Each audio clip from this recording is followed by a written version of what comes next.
Welcome to the Universal Diner, where life's flavors blend into authentic conversation. Join us at our spacious corner booth as we discuss and explore various topics such as natural health and wellness, yoga, plant medicines, spirituality, and more. There's always room for you, there's always room for our special guests, and there's always room for insight, intuition, and epiphanies to arise.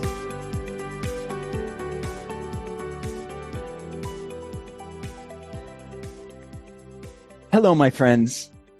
Hey. Hi, Troy. Hi, Sloan. Hi. Good to see you guys. Here at the diner.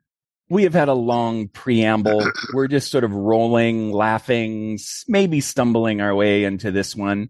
But I'm glad we're here. It's one of my favorite places and one of my favorite meetings, as it were. Oh, that doesn't do it justice at all to call it a meeting. I will never use that term for this again. Yeah. And I'm hungry. So you've been here a little while longer than I have. What's looking good to you on the menu? You know, I was just having a conversation with my mom who has been enjoying our conversations. And she was like, just reading an article.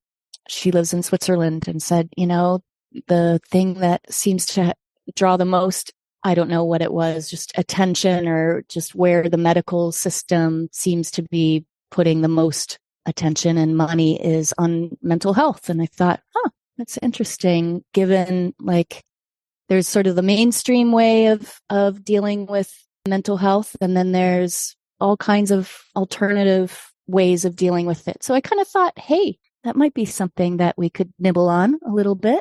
Okay, so first, shout out to our one fan in Switzerland, and two, as you were introducing that as a possibility, as a possible dish, I had to search through the entire menu. I didn't find it anywhere until I looked at the back page, and it's under desserts. I think it's because it's such a rarity. It's such a special treat to actually experience it. It's not something you're going to order every day. So who among us is an expert in mental health? Well, isn't it interesting, kind of just the term mental health that, you know, really, isn't it about our all of, we'll really break it down. Yeah, it probably, men have perhaps a lot to do with how we've gone off track, but health in general, like holistic health versus honing in on like just idea of it's locked into the mental zone, whereas really isn't a way of dealing with so-called mental health much, much broader and where we look at it more holistically. Well, it's just occurring to me that if everything else is in order in our being, so our attunement to spirit, our emotions, our body, then our mental processes probably take care of themselves more or less. Now, that's not to say that we can't approach things from that specific angle. In other words, an awareness of what thoughts that are arising and what thoughts we're entertaining and giving energy to. But the quality of them and the nature of how they arise, I think are better, healthier if we've got all the other aspects of our being more or less in balance. Yeah. And some of the teachings of yoga and Ayurveda I find are really helpful around that. For one, like the definition of health in Ayurveda is svasta, which is to be centered in the self, you know? So when we have this, we come into the deeper self, that is a sign of health. And then from that place, like we can, again, this is the sort of the holistic view of like, what can we do for the physical body? What can we do for our energy body? What can we do for our mental body?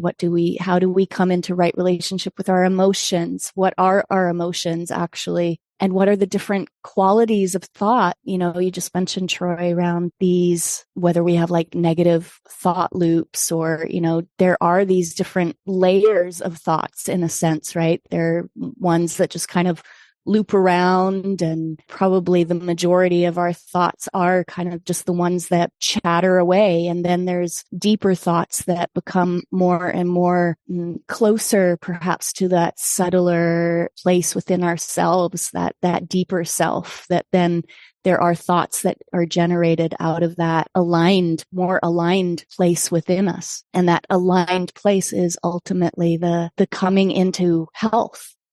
Yeah, I'm curious how we would first and foremost define mental health. What is a healthy mental state? So I think, starting there, what are we at least saying is someone who is mentally healthy, or what does that look like? I mean, I think one of the things that a lot of people probably are faced with in our modern lives is just, there's so many pressures and so much to do, and this constant kind of drive to do. And so that can create a lot of anxiety. It can create depression. It can create just stress. And that would be one big component that helps define like what is mental health, or when is mental health fragile, is when we go into those types of states. So for me, when I am at my highest level of mental health, I'm not residing in the mind all that much.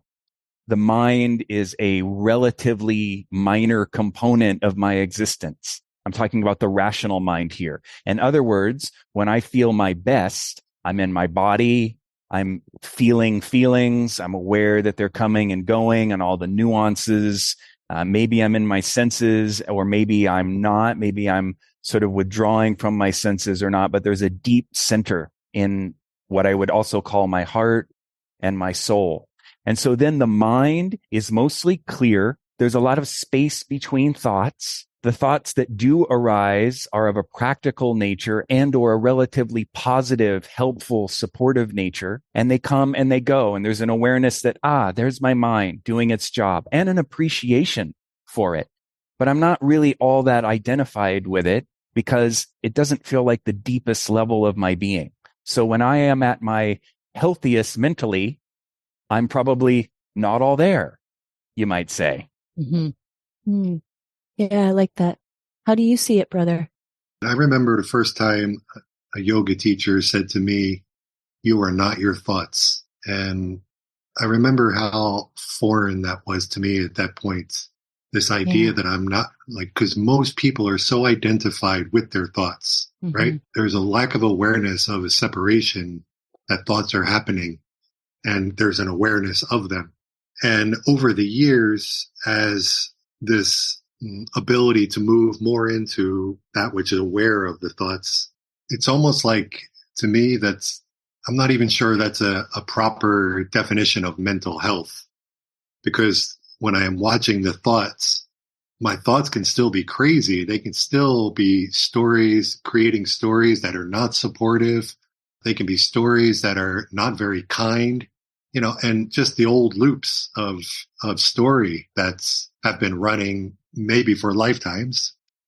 So I can imagine that without this awareness of not being identified with the thoughts, most people work on mental health at the level of changing their thoughts and getting rid of the bad thoughts, getting rid of the unsupportive thoughts. And of course, it's one part of mental health. And another aspect of mental health is the recognition that we are not our thoughts. And Troy, what you shared, sounds like someone who has been on the yogic path for many, many, many years and have cultivated this ability to reside in the state of awareness that's able to witness your thoughts and allow them to move through you with very little identification with them. I don't think that's very common. I feel like most people are much more identified.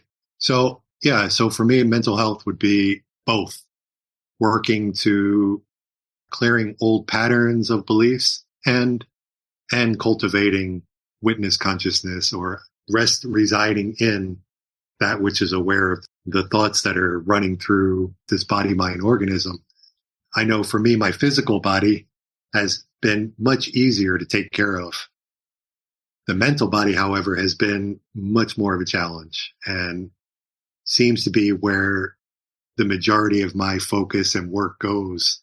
Yeah. And conversely, Simone, you are one of the most balanced, even, non-neurotic, healthy, in a consistent way people on a mental level, since we're just focusing on that I've probably ever met.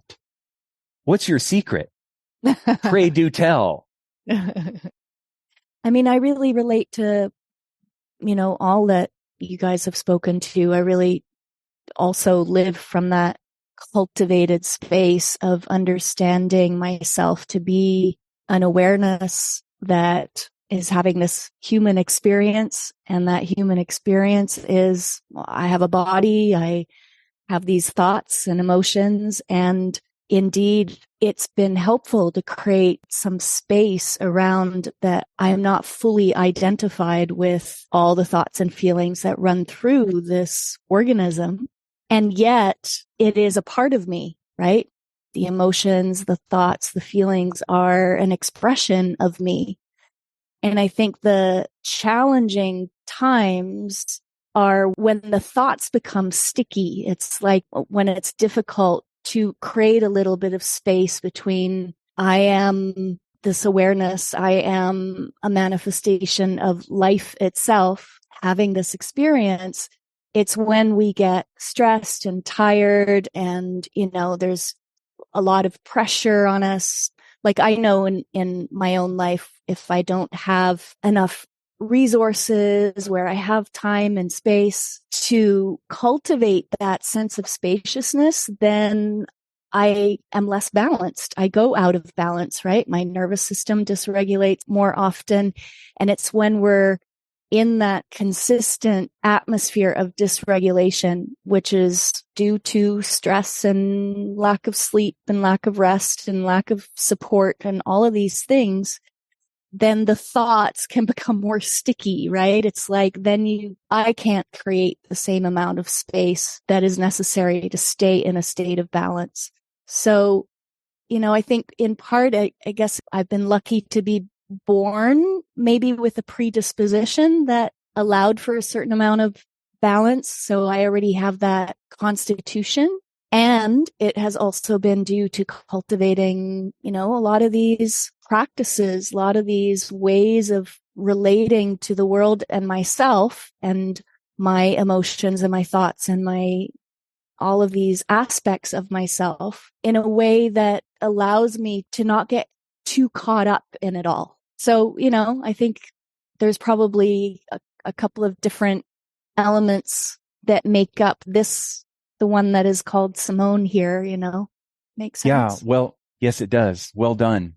And we live in a world that makes it very, very difficult not to be healthy mentally. In other words, totally. The world lends itself to ill health on a mental level. Yeah. These spheres of influence, right? Whether it's our devices, tech, all of these things, the speed by which we live, the level of complexity of our engagements, work, etc. And so all of these things work to tax the system, to pull, to override what would be a natural state of balance. And as such, it's very, very difficult to maintain that kind of equilibrium. You either have to have developed a practice over time that you can go to, or you have to stop and retreat, as it were, from that kind of lifestyle to develop one so you have some kind of core before you go back into it. It's been such a big theme in my life, being labeled bipolar, being slapped with that diagnosis over 30 years ago. And at that time, it was just, this is just, something you're going to have your whole life. And it's just a chemical imbalance in the brain. It's nothing to be ashamed of. And you need to take medication to stabilize your highs and the lows. And it never felt right to me. It never felt true. And I didn't know at that time what did feel true. I just knew the message I was receiving when I would speak to a psychiatrist was that I was broken and that I needed to be fixed. And when I felt that message over again and again and again, everything inside of me was like, no, I'm not broken. There's something else. And I at the time I didn't know what else it was. And I had gone on and off medications for a long time. Yeah, they never felt right for me. Over the years, I continually held it, my mind and the fluctuations of my mind, the lack of stability of the mind. I would do my best to hold it in an empowering way. And I often think of Ram Dass, and I know we're all fans of Ram Dass here, and he would always say, use whatever is as grist for the mill. Use whatever is in your life as an opportunity to awaken or to grow or to evolve. And that's been such a foundational teaching in my life that I see my greatest challenges as those catalysts that are really guiding so much of my path and the wisdom and my growth in this life. So yeah, having a mind that has a tendency to fluctuate to highs and lows has been quite a challenge.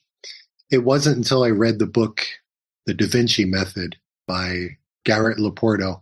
It was the first time that I read a book about this quality or characteristic that throughout history, that if mental state was pathologized the way it is today, that so many brilliant people would have been labeled bipolar, ADD, ADHD, and that it's actually not an illness. It's not a disease. It's actually a specific gene that some people have. And in a way, it's kind of like a superpower that you were just never taught how to use. And it reminded me of one of my favorite movie series, X-Men. You know, in the X-Men movies, there's these mutants that are born into the world, and their powers start coming out when they're children. And of course, it freaks out the parents because they're not quote unquote normal. So the parents and doctors are trying to make them normal, putting them on medications. And it's not until these children end up meeting Dr. Xavier, who looks at them maybe for the first time in their life and says, you're not broken. You're extraordinary. No one has ever shown you how to use your superpowers. Come with me and I'll show you. For me, that's why I know so much emphasis is placed on stability. And if you don't have a stable mind, then it's not healthy. And I know for me, after so many years of trying so hard to find that stability within myself, at some point I started opening to, okay, how am I able to find stability while riding these intense waves of the mind, and almost learning to be a big wave surfer instead of trying to corral my mind and make my mind less extreme, going to extremes and highs and lows. Instead of trying to corral that and make it more quote unquote normal and stable, actually the practice of cultivating the witness, the awareness of the thoughts has probably been the most important and valuable tool that I've learned over these 30 years that has helped me really embrace the aspects of my mind that can go to extremes at highs and lows and try to find a sense of stability within myself. Yeah, I really appreciate you sharing that. And I think there's a really important distinction that you're identifying is it's not that you're trying to stabilize the thoughts. It's that you're finding something that is stable beyond the thoughts so that you can then hold those extreme waves, right? Those extreme fluctuations. And I think that's such a key distinction to understand, right? Is because otherwise we go in and we try to fix things and we try to fix what is perceived as broken or wrong. But actually what we're doing is we're finding something that is within that is never broken, that is not wrong, that becomes the guiding principle or the centering piece that is just, that's everything. And the other piece that, I appreciate you speaking to is just this notion of pathologizing, right? That so much is made to be wrong or made to and how damaging that can be, rather than looking at the beautiful spectrum of consciousness and intelligence if we just look at human beings, like the spectrum of brilliance that people bring, right? Just uniquely, everybody individually. And to say there's this narrow little bandwidth of like, this is what's normal and everything outside of that is wrong. I mean, we're doing a disservice to the magnificence of creation. And of so many individuals, and so much of magnificent creations come from either extreme highs or extreme lows. Yeah. Yeah, just think of the absurdity of trying to suppress the ocean's natural expression. I mean, to me, riding the big kahunas is part of the reason, a major aspect of the reason that you came to this earth, or at least quite possibly that's the truth of the matter. The only thing that's broken is a system that tells people that they're broken. There's a lack of awareness. There's an enormous ignorance in that, because there's an inability, or again, just a lack of awareness of the underlying perfection of everything. Born this way, right? Having a particular bent of nature with your mind is no different than having a particular kind of gender or sexual orientation or anything else. There's a full spectrum and there's a reason for it. I'm going to trust that there's a perfect reason for it, that we come into the world and it brings us delights and it brings us challenges. And that's exactly what we need. That is the grist for the mill. And to suggest, infer, or outright tell anyone it's anything different than that just showcases one's own ignorance and lack of attunement. At the same time, rather than putting all that energy into it, which is great, how about putting the energy into, again, recognizing its potential, minimizing the harm, and creating pathways and avenues and lifestyles and such so that we all benefit from it. All as in all humanity and all life on this planet and the earth itself. Mm-hmm. Absolutely. But now I'm starting to sound a little manic. I actually think I did come into the world a little bit bipolar, and then I sort of outgrew it, because I certainly had a lot more highs and a lot more lows earlier in my life. So for whatever reason, I, as opposed to self-soothed, maybe I did that too, but I self-smoothed, and I have less of that. Which isn't to say, again, I'm not tooting my own horn here. Just the last few days have been a wrestling match with my mind, which is unusual. I've got a lot of pressures, a lot of very real world considerations that are going on. And the mind is acting in ways that I'm not particularly used to, really strong. The thoughts are sticky, as you say. And I'm like looking at them kind of like in the Tibetan Buddhist sense of looking at some of these thoughts like demons. Like you're getting in here and you're trying to exploit something that I know fundamentally is not true. Like, I'm having challenges with money. And so there's this one little demon that's like, should have been a lawyer. And I'm like, no, I shouldn't have. No, I shouldn't have. You little gremlin.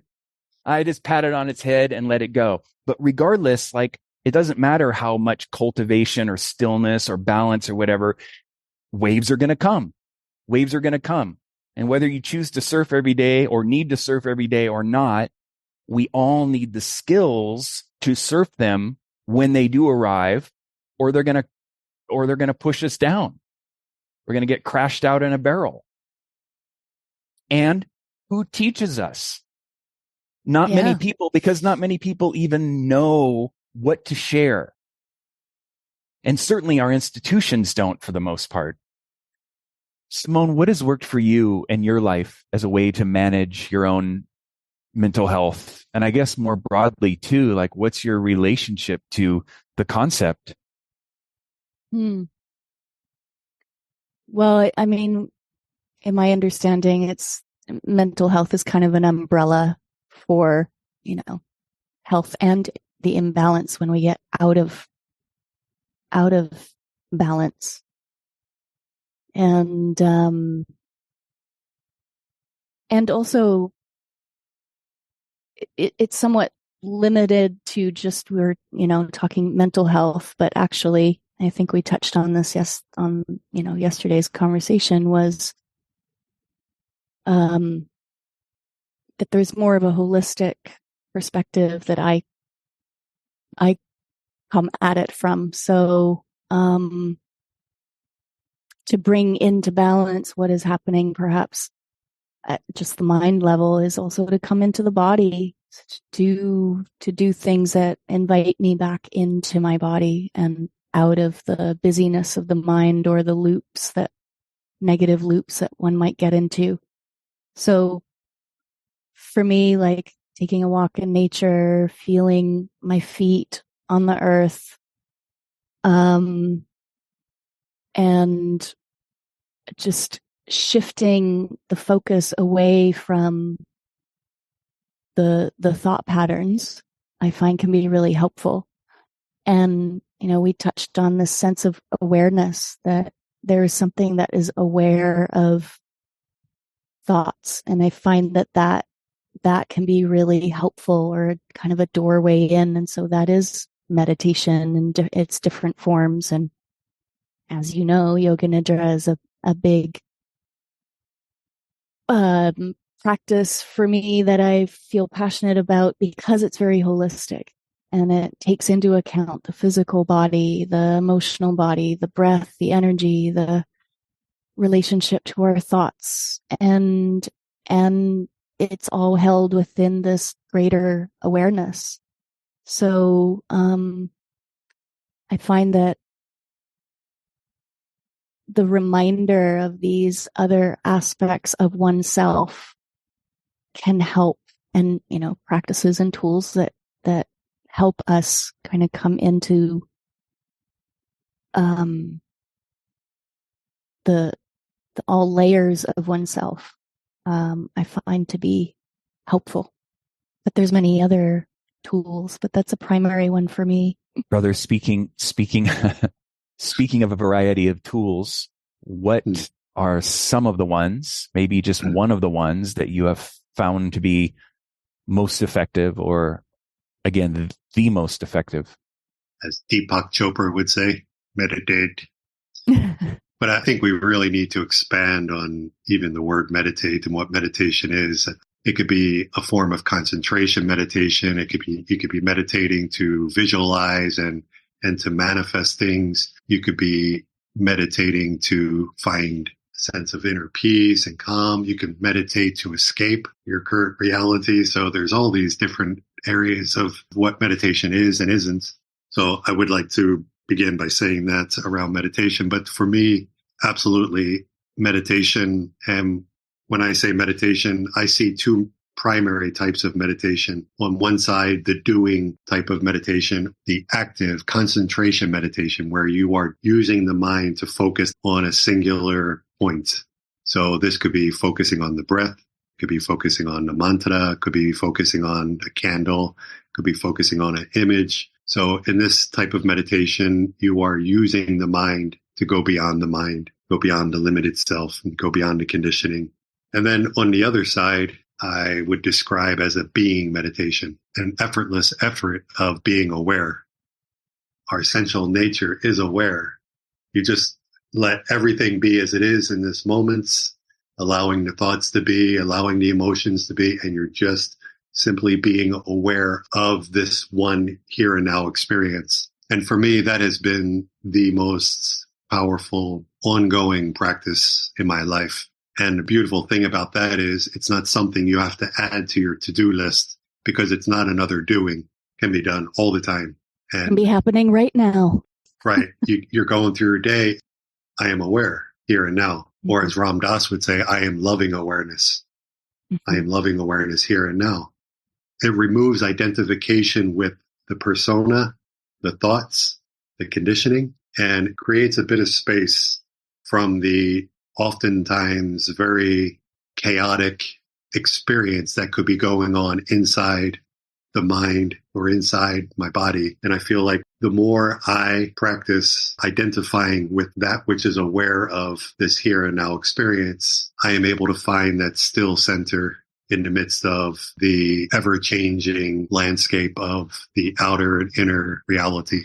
Yeah, totally relate. Yeah, I can totally relate as well. And I want to riff on it. I want to get in on this plate of nachos with you guys, dig in here. First off, I just want to acknowledge that the way of meditation that best suits you, that serves you best, that is your sort of go-to approach, is probably the hardest for most people. In other words, I think it's much easier for people to do some kind of meditation and action, as it's often called, because you're engaging different parts of yourself, and the level of focus or sustained awareness doesn't need to be as sharp, perhaps. And yes, of course, there's all kinds of ways people perceive meditation. People use the term very lightly, sort of flippantly, not as much anymore in the last few years, I don't think, as more awareness has grown around it. But some people will say, I need to meditate on it, and all they're doing is sitting down and indulging in their thoughts. Which, it's pretty hard for that to qualify as any kind of real meditation. That's something different. And yeah, I think it's really helpful just for all of us to keep in mind that it doesn't need to be formal and it doesn't need to be lengthy, but it probably needs to be regular in order for it to be effective. So in the moments when we remember to take that breath or acknowledge that spaciousness or step back even within ourselves, that over time, I think, is at least as valuable as any kind of like more intensive practices. That said, I have my favorites. And one for me is ecstatic dance for all kinds of reasons. It's not only meditation, but it's prayer.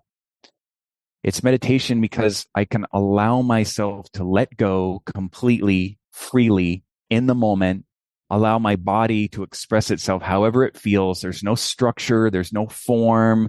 No one's imposing anything on me. And in doing that, my mind settles and then my heart opens. And when my heart is open, then I can pray. I can offer prayers and receive the guidance and let in the presence of divinity. Plus, you can shake your ass to it. A lot of meditations, not a lot of ass shaking. Yeah, and I think that's another a really important aspect of meditation, or possibility of meditation, is that it creates this space within us to open us to the intuitive knowings or the intuitive wisdom within us. It opens us to be able to listen, deeply listen to a deeper part of ourself, instead of listening, like you said, listening to the chatter of the mind and the ongoings of the mind, but really dropping into that deeper space where we are open and receptive for insights and revelations from the intuitive mind to come through.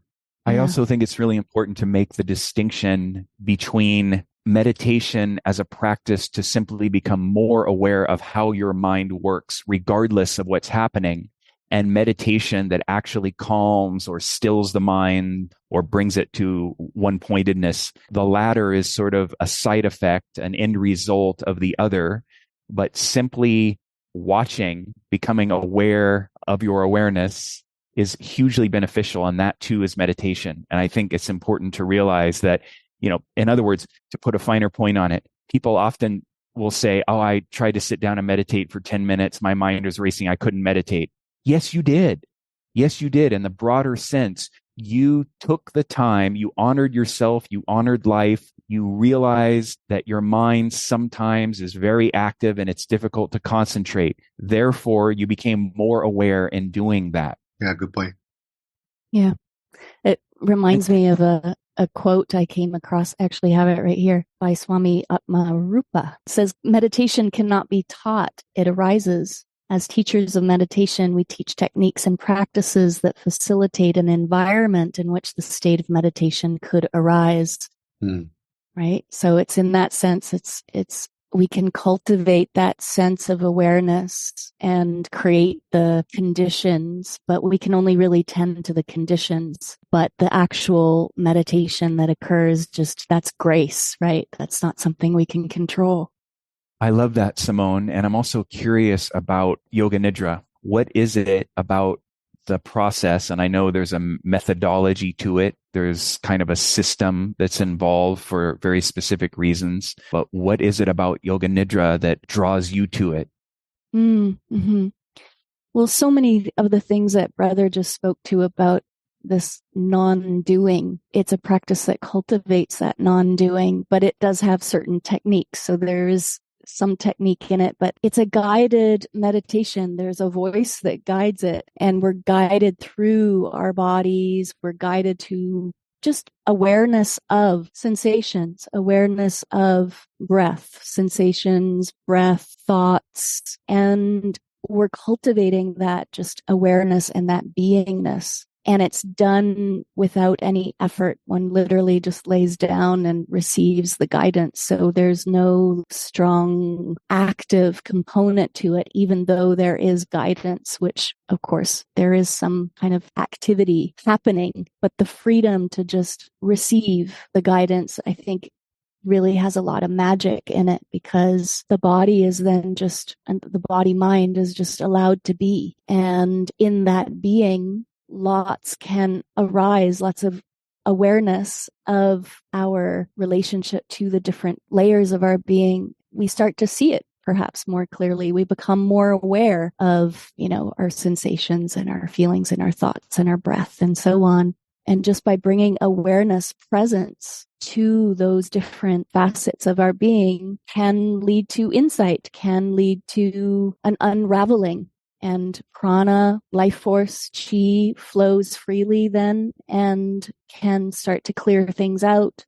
I often think about yoga nidra as a plant medicine journey light. There can be a lot of clearing. There can be a lot that comes to the surface. There can be insight that comes, but it's in a very loving, gentle, safe kind of way. So it's actually very highly therapeutic in a very gentle way. So I think there's so much that one can do, even as it is a practice that allows us to really ground into the beingness. You offer quite a bit of meditations on your website. I just recently saw last week, right? That they can just download for free. So yeah, that's probably a better, just go to Simone's website. And this is not a shameless plug. It was actually really just, yeah, I mean, because you talk about meditate, it's an experience, right? And to be able to really experience a meditation or a guided meditation, we can talk about it and talk about it, but to really experience it is something different. First off, I do not want to lump Simone in with our Americanness. Simone is a Canadian who grew up in Switzerland, whereas Brother and I are Americans, and shameless self-promotion is what we were indoctrinated with from the beginning. So whatever our relationship to it is, it's a long-standing one. And I just want to zoom out a little bit here and go back to the idea of mental health, mental wellness as the larger concept. I love this rabbit hole. A very important aspect of it is some kind of meditation, just because a big part of mental health involves becoming aware of how your mind works to some degree, at least. Otherwise, you can't manage it. You don't have any kind of separation from it, especially if there's some imbalance or some unwellness. And of course, there are many other ways to ensure that we have a manageable state, if not a state of wellness on a mental level. And so I guess, to the degree that we're projecting outwards, if you are not experiencing that, you as a listener, that's not necessarily because there's anything wrong with you. It may well be because people told you there were things that were wrong with you. That could be a factor, but in truth, there is not. I always think of this wonderful quote from J. Krishnamurti. It is no measure of health to be well adjusted to a profoundly sick society. I love that, since we're quoting Indian gurus today. Starting with brothers. Simple Deepak Chopra. Meditate. I picked up my yoga asana practice again over the last few weeks, over the last couple of months.